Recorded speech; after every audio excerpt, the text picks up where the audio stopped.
Is there any indication that the followers of Jesus, and maybe even Jesus himself, were actually vegetarians? That did not eat meat. Right, they didn't eat the living meat. creature, right. I would go back all the way. The answer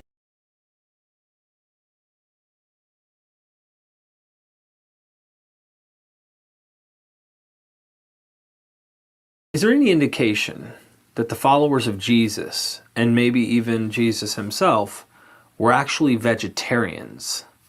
that did not eat meat. Right, they didn't eat the meat. living creature, right. I would go back all the way. The answer is yes, but let me start back. Why not start in Genesis 1, and then we'll move forward. In Genesis 1, ideally humans are given the Genesis diet, Genesis 1:29. Every fruit of a tree, every seed, and so forth, I give you for food. So according to Genesis, and remember, this is whether you take it literally or mythologically, it's the story that Jesus is growing up with. He quotes from Genesis about marriage from the beginning. It has not been so. The two become one, and so forth. He's very familiar with this text. So that was the ideal. Then you fast forward to Genesis 9, and God gives Noah and his children permission to eat meat for the first time. And it's given as an accommodation. You can tell the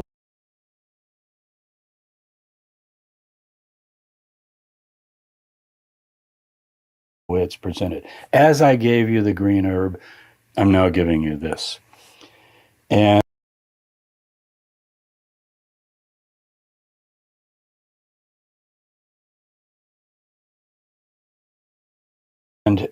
we're not sure why that change was made. Is it editorial? Is it a redactor or whatever? But meat eating comes in. Okay.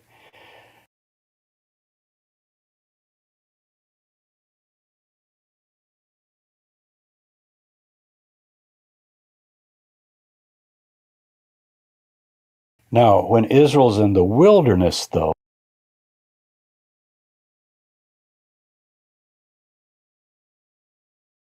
when God gets them back to an isolated thing, these are stories in the Bible, they're back to vegetarianism.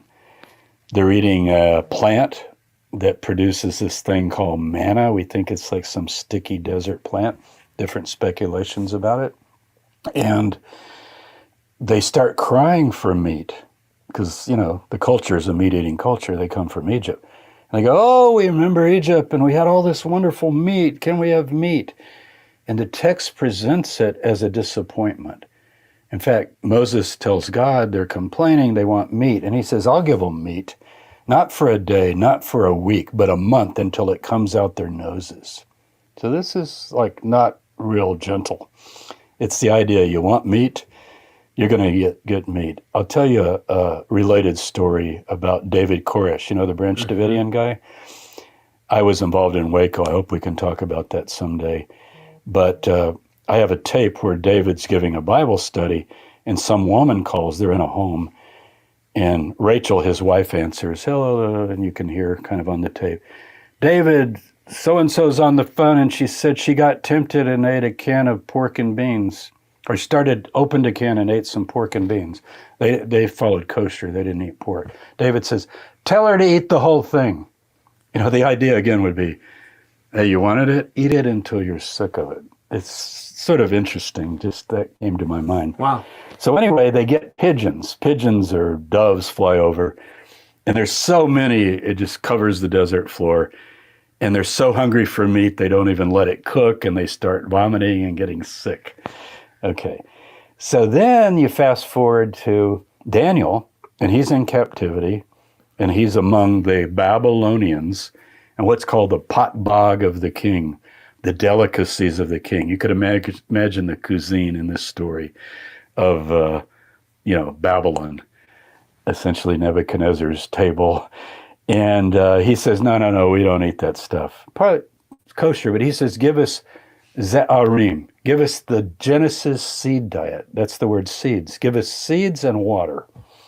And they're saying, yeah, but you're gonna get all frail and hungry. And of course, in the story, they thrive. So here again, you have Jews in exile trying to do the Genesis thing, right? So it's sort of like a thread running through. And then you go to Jeremiah, and that's really interesting. They find the book of the law, according to the story. You get it in Kings as well as Jeremiah. And if you look at Jeremiah chapter 7, Jeremiah taunts them about the temple. He says, you guys say, the temple of the Lord, the temple of the Lord. But then you do all these immoral things, and you offer all these sacrifices. And he says, in the day that this is God speaking, thus says the Lord, Jeremiah quoting, in the day that I led you out of Egypt, I did not command you to offer sacrifices. I only said, obey my voice and follow me, like a relationship. And then Jeremiah says, and this house of prayer. Achieving your goals takes work. First Form is committed to providing world-class supplements to help fuel you. You're going to take some hits. You're going to get knocked down. But with the right... This is Jeremiah quoting God again. This house of prayer, which is called by my name, you have made it a den of thieves.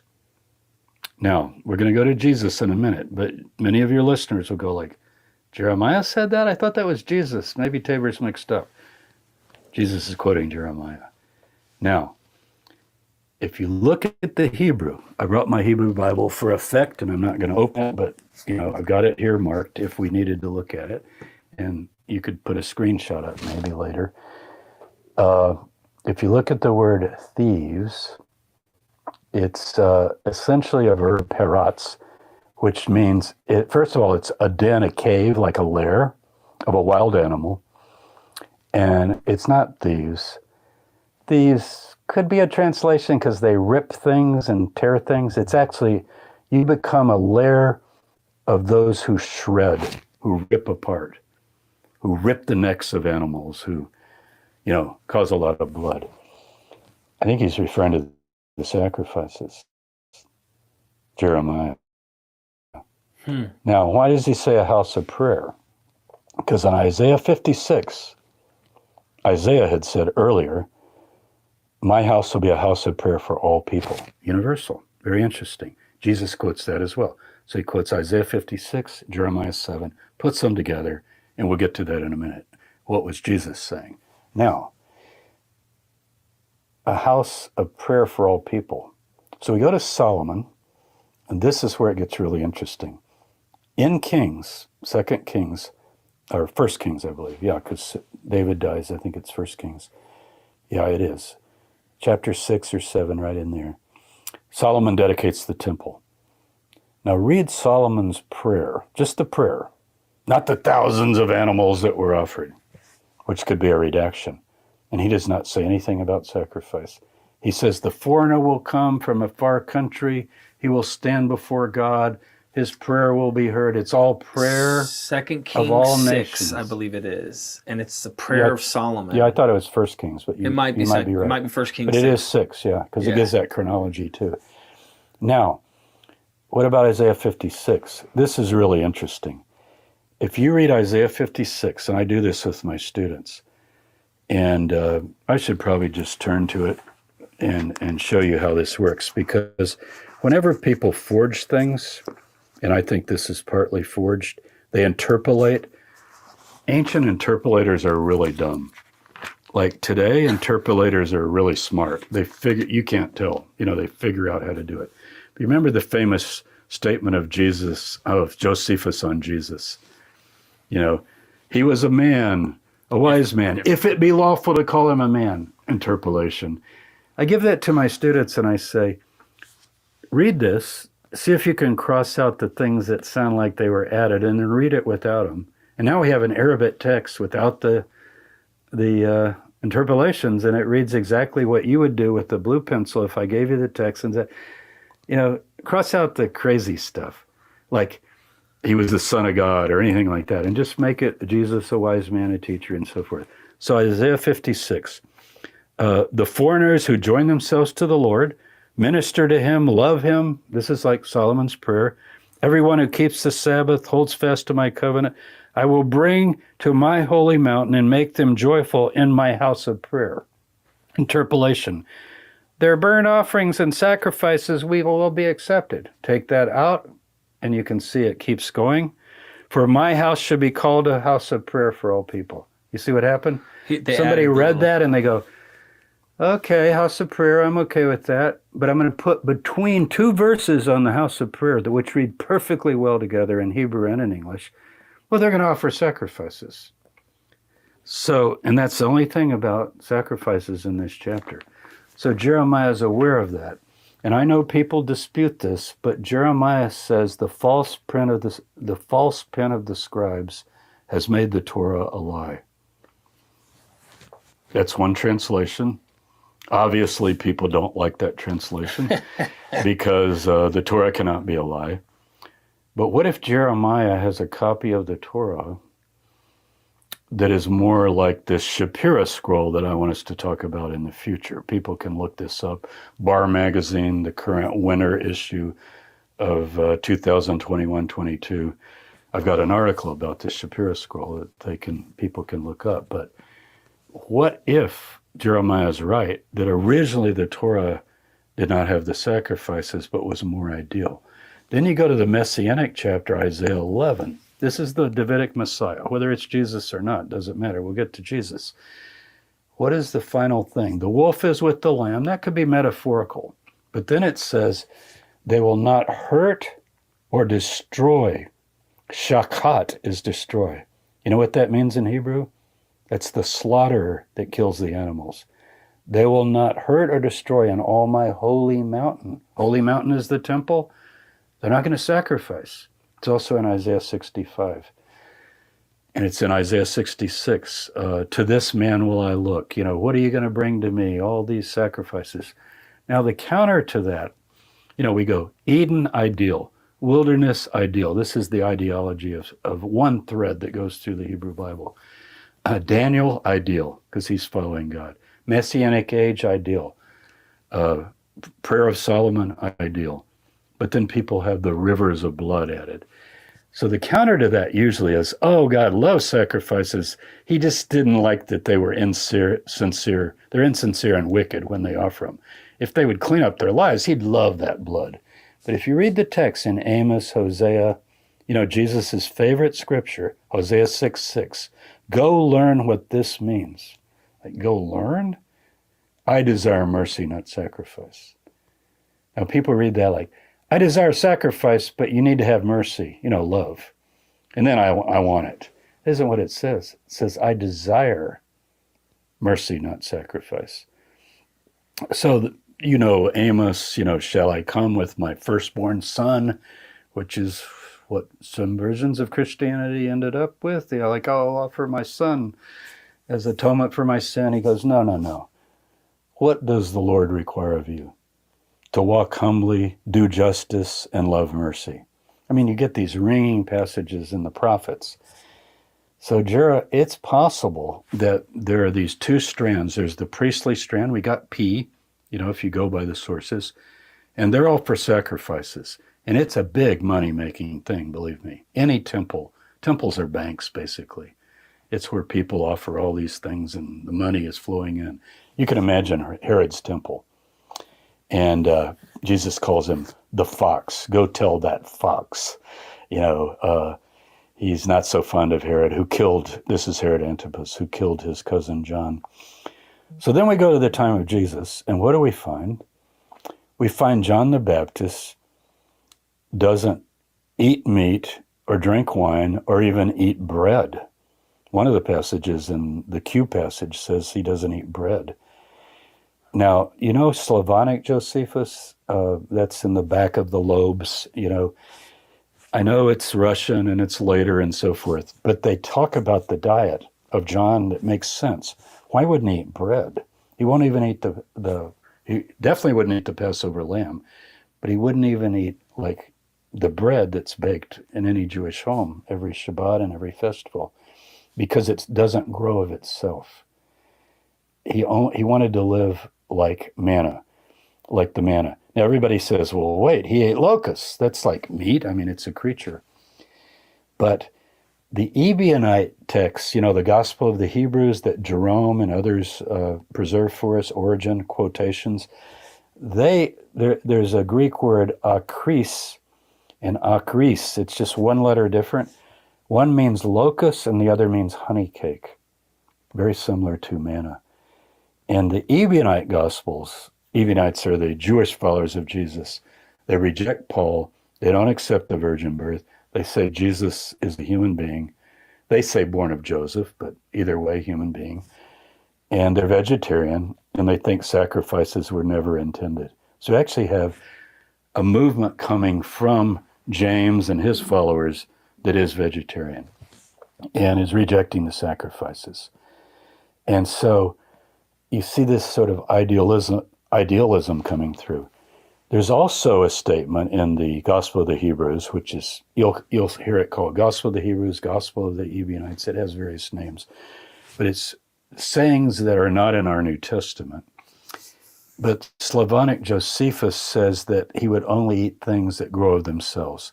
Josephus mentions that when he goes into the desert in his Life of Josephus, his little book, he studies with Banus, and he says we only ate roots and plants. So here's a first century witness, Josephus, that said, I became a Pharisee later, so he probably ate meat. But originally, I was following the piety of the desert, the spiritual desert. You see, Jesus goes into the desert, fasts. John the Baptist is in the desert. I think the desert is the real key. You go back to the desert. It's pure, it's clean, it's not Babylon, it's not civilization, it's not corruption. And the temple in Jerusalem is a den of shredders. So fast forward to Jesus, what does he say when he, quote, cleanses the temple? He actually stops activity for a whole day. We've talked about that in another interview we did. And he declares what Jeremiah, he actually quotes Jeremiah. This house, which is supposed to be a house of prayer for all people, has become a den of people that shred animals. And then in the Gospel of the Hebrews, there's a saying we don't have, and if it was in the Matthew, Mark, Luke, or John, boy, it would cause a stir. Unless you cease sacrificing, the wrath of God will not depart from you. So we got these texts. It's I call it the blue thread that runs through. And I think John the Baptist, James, we clearly in our sources, he does not eat meat or drink wine. So what does Jesus eat? He says the Son of Man came eating and drinking. Everybody translates that eating meat because the King James had meat. But remember, the King James uses meat for bread, right? That's the old English. Mm-hmm. Like, have you had your meat yet? Meaning, have you eaten yet today? So it doesn't say meat. It says he came neither eating, meaning the common food that people eat, or drinking. But one of the texts, if you look, they're parallels. Whereas John came neither eating bread nor drinking wine, the Son of Man came eating and drinking, meaning eating bread and drinking wine.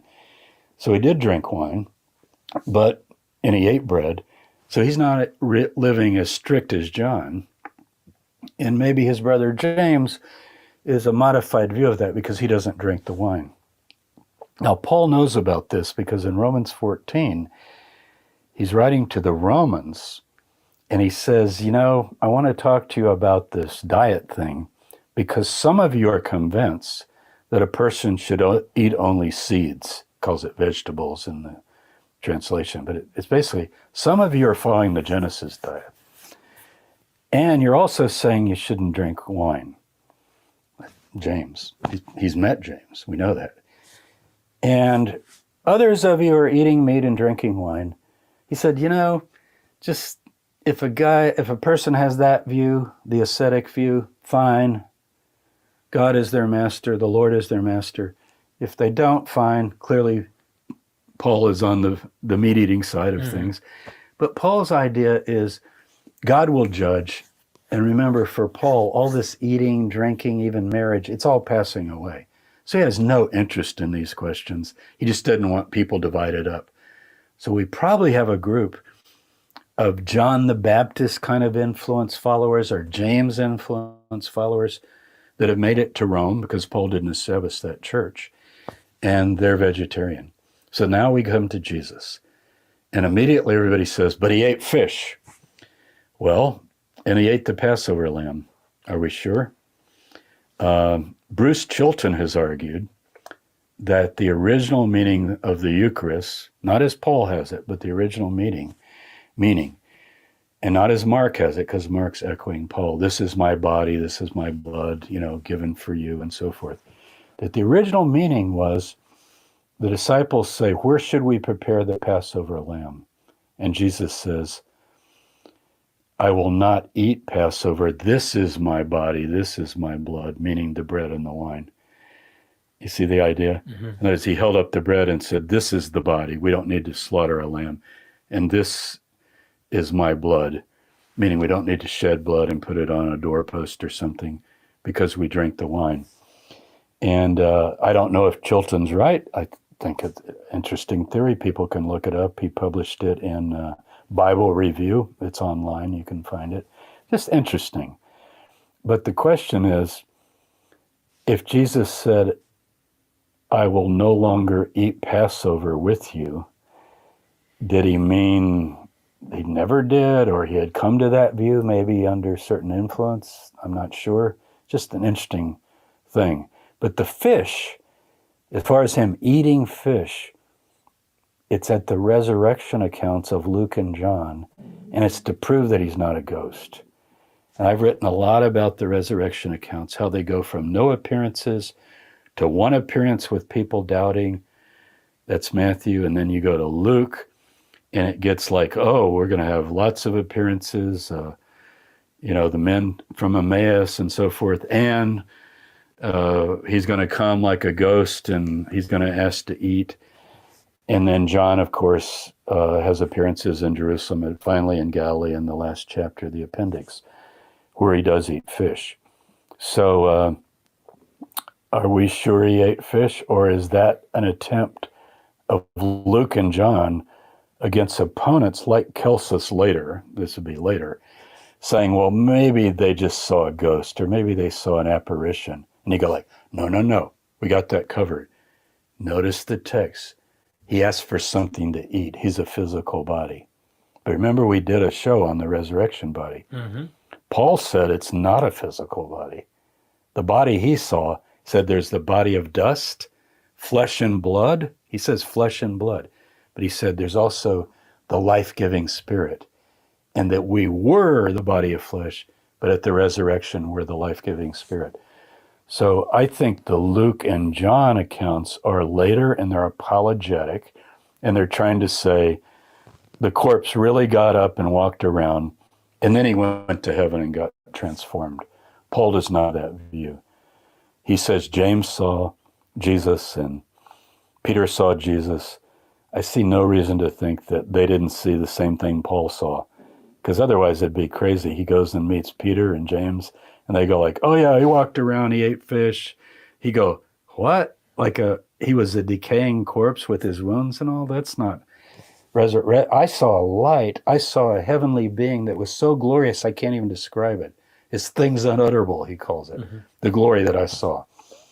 So anyway, that's another subject. But I think you can make the case. Then the Ebionites, for sure, the Jewish fathers of Jesus, they speak against sacrifice all the time.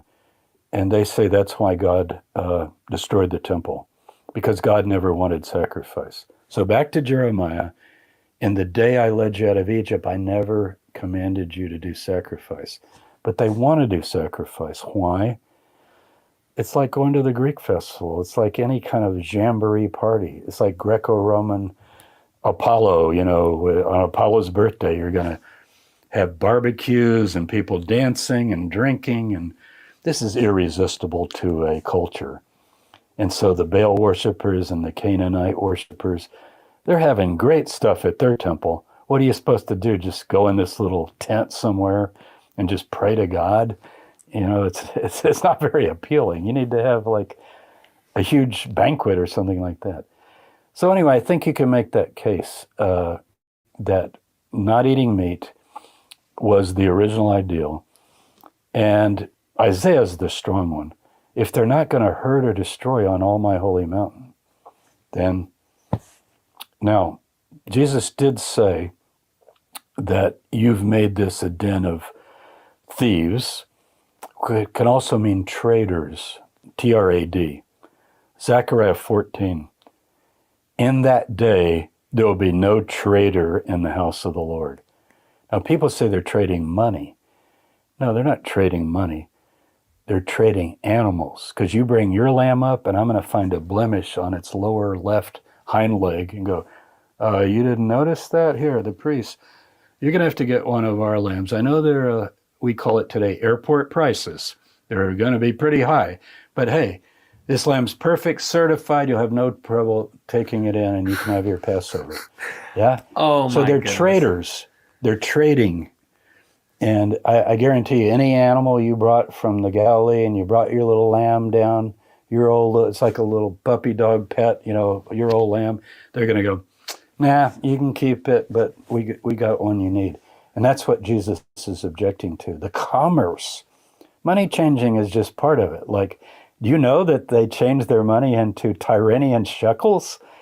It's nothing to do with, I heard in Sunday school all my life, I grew up Christian, oh, they had pagan money and the Jews only used pure Jewish money, so they had to trade and get the pure money. No, they had to trade and get the Tyrannian pagan money because it's 99.99 certified from the mint at Tyre.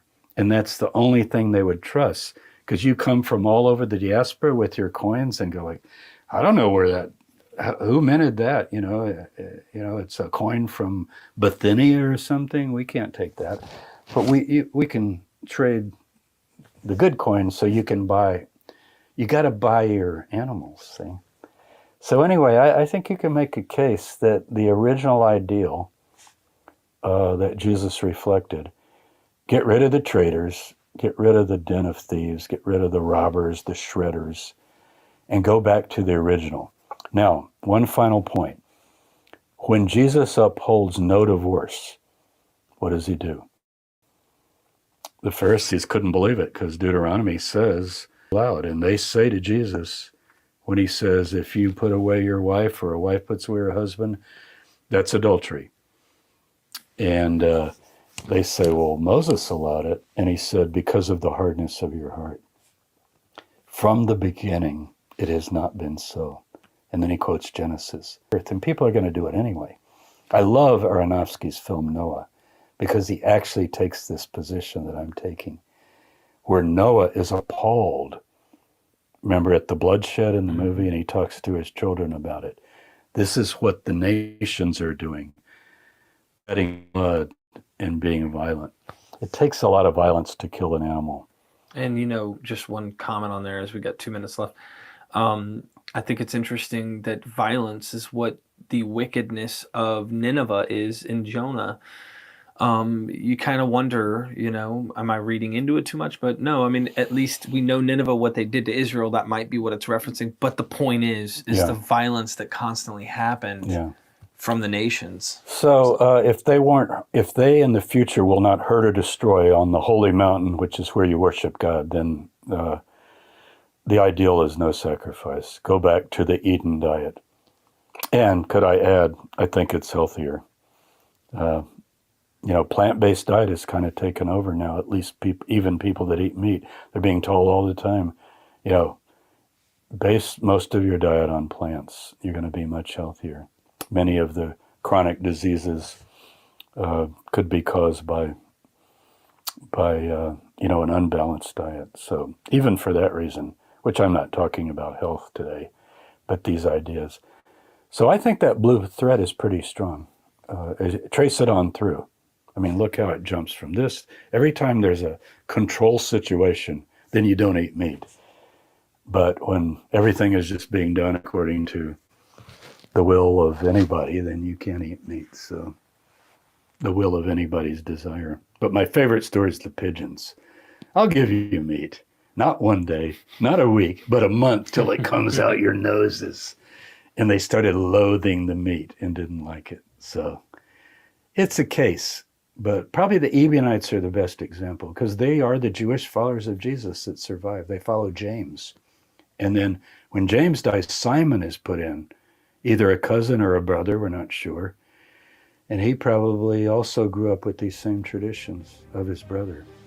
So I think Jesus probably respected this. If he's bookended by John and James, why would he be different in the middle?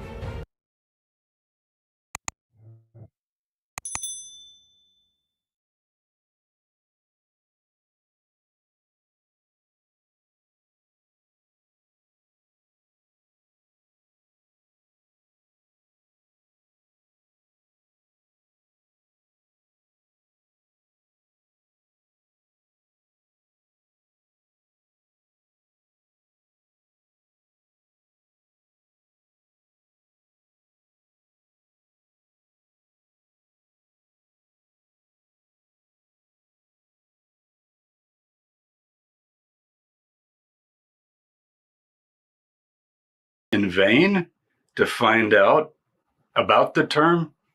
It's out there, but never really mentioned in the New Testament. However, in the famous Sermon on the Mount, Jesus does say, "Blessed are you," plural, "poor ones." An Ebionite, Evyonim in Hebrew, means the poor ones.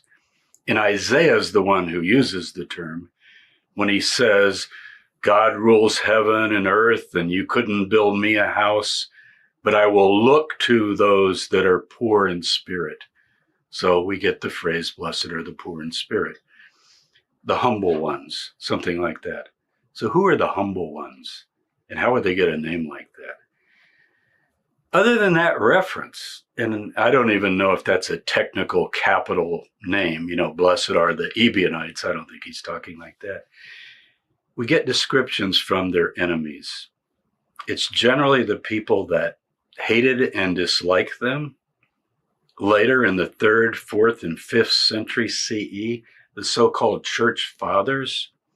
The main source is Epiphanius, who writes against all heresies. So if we go to Epiphanius, against all heresies,